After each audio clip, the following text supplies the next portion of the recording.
Jadi jamaah tabligh ini sebetulnya ini adalah satu gerakan yang memulai ini adalah bukan dari Tempur. Ini adalah dari India. Jadi di sana itu ada keluarga ulama namanya keluarga Kandahla. Kandahla itu satu daerah. Mereka dikatakan keluarga Kandahla karena ini juga keluarga para ulama yang umurnya itu sudah ratusan tahun. Di antara pondoknya keluarga Kandahla ini adalah pondok Madhahirul Ulum, yang kurang lebih mungkin umurnya sekitar 400 tahun juga sudah lama sekali sana itu. Dan ini memang mereka ini adalah memang Al-Karim, Abdul Karim, nggak tahu sampai berapa itu. Jadi memang terus kemudian jamaah dakwah tabligh ini dimulai kurang lebihnya umurnya sama dengan umurnya NU. Itu tahun 24-an sekitar. 1924. Oke, karena tadi bahas jadi di sini ada NU, di sana juga membuat semua pemikiran ulama ternyata waktu itu sama aja. Yaitu pengen membuat ya risau pada waktu itu Allah telah kasih kerisauan banyak para ulama. Beliau mulainya melihat dari anak-anak ya orang Islam itu kok kebanyakan menjadi pegawai-pegawainya orang-orang Inggris masih zaman penjajahan itu. Kemudian beliau itu risau bagaimana anak-anak umat Islam ini mulai senang lagi ngaji. Sekolahan pada waktu itu sangat maju, tetapi orang yang ngaji itu merosot. Itulah maka beliau mulai membuat yaitu pondok-pondok kecil waktu itu masih di daerah Mewat itu. Terus akhirnya juga meneruskan jamaah tabligh ini sampai ke luar negeri lah.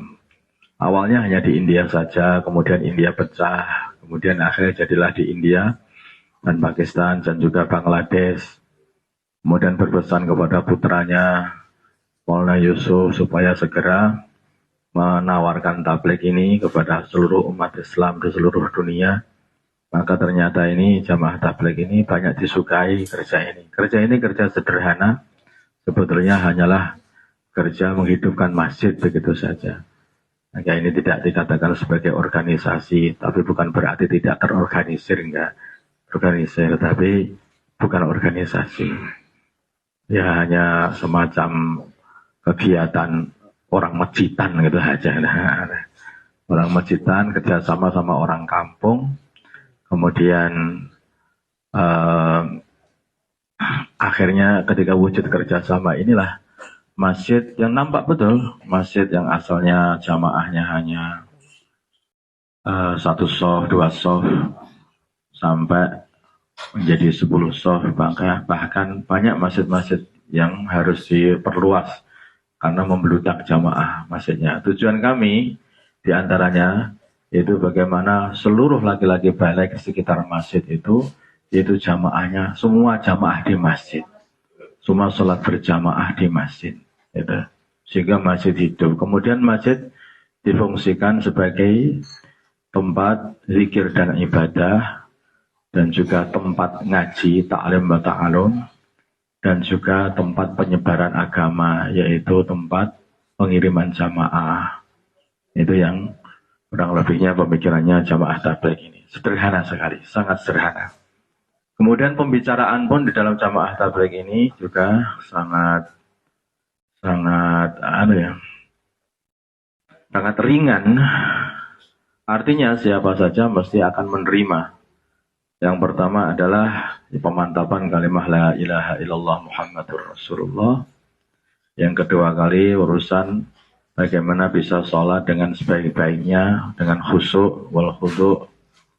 Kemudian belajar ilmu ma'adzikir. Belajar ilmu dan belajar berzikir.